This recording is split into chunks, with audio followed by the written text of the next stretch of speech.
Hello प्यारे बच्चों, नमस्कार। आप सभी का बहुत बहुत स्वागत है।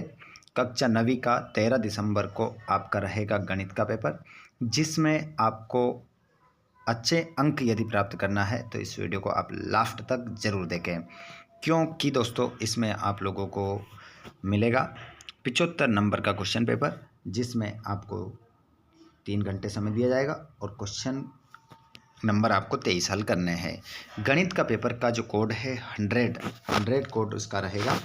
इस क्वेश्चन पेपर को आप हल पूरा करेंगे। चलिए, तो बिना देर किए हम स्टार्ट करते हैं पहले क्वेश्चन से। सभी क्वेश्चन को ध्यानपूर्वक देखना है और साथ ही साथ जो ऐसे बच्चे हैं जिन्होंने अभी तक चैनल को सब्सक्राइब नहीं किया है, चैनल को सब्सक्राइब अवश्य करें और साथ ही साथ इस वीडियो को अपने दोस्तों को भी शेयर करिए। जितने भी क्लास 9th वाले स्टूडेंट हैं उनको अवश्य रूप से इस वीडियो को शेयर करें। चलिए स्टार्ट करते हैं पहले प्रश्न से। पर आप पहला प्रश्न देख सकते हैं। क्वेश्चन नंबर पहला जो रहेगा, सही विकल्प चुनिए। रैखिक बहुपद है, तो रैखिक बहुपद जो है वो आपका इन चारों ऑप्शन में से एक ही राइट आंसर है, वो आपको स्क्रीन पर दिखाई दे रहा है। 3x + 5 आपका जो होगा रैखिक बहुपद होगा। पाइथागोरस प्रमेय किस त्रिभुज के लिए प्रसिद्ध है? समबाहु त्रिभुज, सर्वांग समत्रिभुज, समद्विभाज्य त्रिभुज, समकोण त्रिभुज। समकोण त्रिभुज आपका करेक्ट आंसर यहाँ पर हो जाएगा। अगला प्रश्न है, दो संख्याओं का योग 25 व अंतर 5 है, तो ये संख्याएं होगी 15,10, 20,5 और 13,12 और 30,5। तो यहाँ पर आपका जो अंतर हो जाएगा, देखिए दो संख्याओं का योग कह रहा है 25, 15 और 10 को जोड़ेंगे कितना हो जाएगा 25, ठीक है। और उनका अंतर कितना है, 10 और 15 के बीच में अंतर कितना है, 5 का अंतर है। तो ये आपका आंसर यहाँ पर हो जाएगा, पहला ऑप्शन। अगला क्वेश्चन है, 4 4 5 7 6 7 7 12 3 संख्याओं का माध्यक है। संख्याओं का जो माध्यक है वो क्या है? तो यहाँ पर अगर हम माध्यक की बात करें तो देखिए 2 2 4 2 2 4 5, तो यहाँ पर माध्यक की हम बात करेंगे तो हमारा माध्यक जो हो जाएगा 6, इसमें राइट आंसर होगा, ठीक है। 6 आपका करेक्ट आंसर हो जाएगा। अगला प्रश्न आप देखेंगे, 64 1/2 का मान है, तो इसका जो मान हो जाएगा आपका 8 होगा। आगे चलते हैं हम अगले प्रश्न की ओर। रिक्त स्थान की पूर्ति करना है।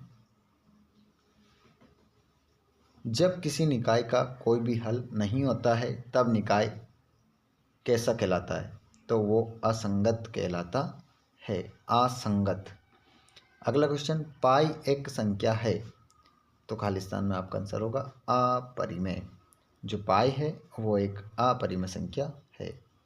अगला क्वेश्चन आप देखेंगे यहाँ पर, गोले का आयतन होता है 4/3 पाई r क्यूब, आपका करेक्ट आंसर हो जाएगा, है ना।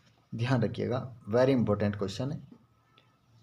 3x की घात 3 में x की घात 3 का गुणांक है, तो 3 का जो गुणांक है बच्चों वो आपका आंसर होगा 3। इसमें क्या लिखेंगे आप, 3 लिखेंगे। अगला प्रश्न है आपका, बिंदु 7, -6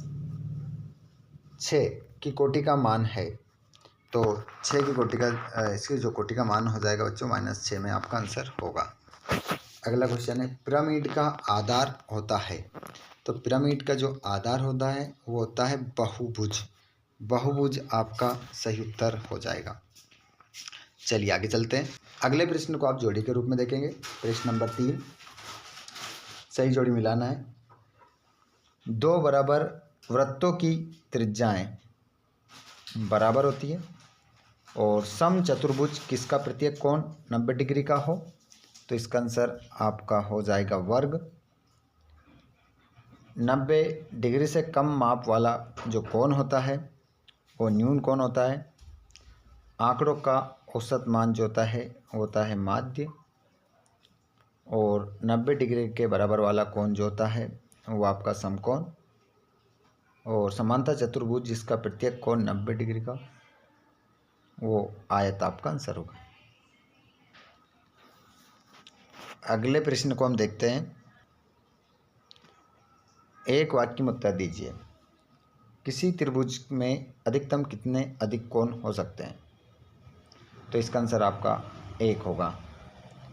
वृत्त की सबसे बड़ी जीवा क्या कहलाती है, तो आंसर होगा व्यास। बिंदु -3,5 किस चतुर्थांश में स्थित है, तो आंसर हो जाएगा द्वितीय चतुर्थांश।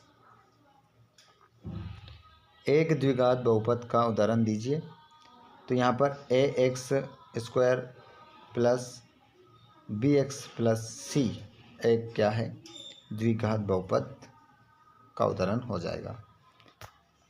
अगले प्रश्न को आप देखें, तो यदि x बराबर 2, y बराबर 1 समीकरण 2x प्लस 3y बराबर k का एक हल है, तब k का मान क्या होगा, तो इसका आंसर आपका 7 हो जाएगा। और समकोण समद्विभाज त्रिभुज के न्यून कोण की माप क्या होगी, तो यहाँ पर आपका 45 डिग्री आंसर हो जाएगा। सत्यापत्ति में देख लीजिए। सत्यापत्ति में यदि हम बात करें, y अक्ष की भुज सदैव शून्य होती है, तो इसका आंसर क्या होगा, सत्य। लघुत्तम समपवर्तक गुणित महत्तम समपवर्तक बहुपद का गुणनफल है, तो इसका आंसर भी आपका सत्य हो जाएगा। वर्ग अंतराल 10-15 में 10 वर्ग की उच्च सीमा है, तो इसका आंसर आपका क्या होगा, अपत्य आप लगाएंगे। और बिंदु 0,5 समीकरण y बराबर 5x प्लस 5 का हल है, तो इसका आंसर आपका सत्य हो जाएगा। अगला है 5वां। यदि दो त्रिभुजों की संगत भुजाएं बराबर हो तो त्रिभुज सर्वांग सम होते हैं, तो इसका आंसर भी आपका सत्य होगा। और सम चतुर्भुज का क्षेत्रफल उसके विकर्णों के गुणनफल के बराबर होता है, तो इसका आंसर आपका असत्य हो जाएगा। अब यहाँ पर आप जो क्वेश्चन देखेंगे, इन प्रश्नों को आप हिंदी और इंग्लिश दोनों ही मीडियम वाले बच्चे देख सकते हैं। ठीक है, हिंदी में भी है, इंग्लिश में भी आप समझ सकते हैं। क्वेश्चन नंबर 6 2 नंबर का है, और जो आपका 7 से लेकर 23 तक क्वेश्चन अभी हिंदी में हमारे पास है। इंग्लिश में अभी उसको चेंज करने में थोड़ा सा समय लगेगा, तो जल्दी ही आपको 23 तक 7 से लेकर 23 तक पूरा क्वेश्चन पेपर का हल करवा दिया जाएगा।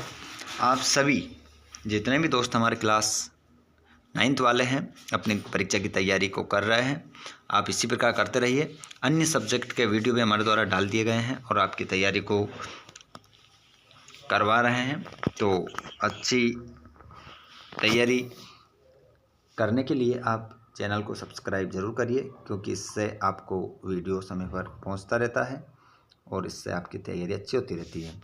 चलिए, तो आप अन्य वीडियोस को भी देखने के लिए आप चैनल को सब्सक्राइब करें और टेलीग्राम को ज्वाइन करें, जिसकी लिंक डिस्क्रिप्शन में। धन्यवाद, थैंक्स फॉर वॉचिंग। जय हिंद।